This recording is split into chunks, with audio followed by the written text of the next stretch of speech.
con mano fuerte y dura para hacer su voluntad, con mano fuerte y dura para hacer su voluntad.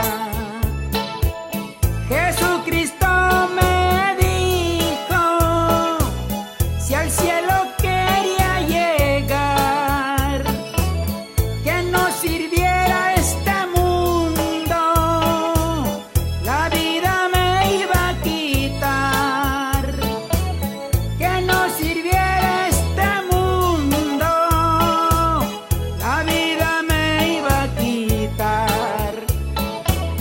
Y desde ese gran momento yo luego me arrepentí, lloré como un niño y allí me sentí feliz. Y desde ese gran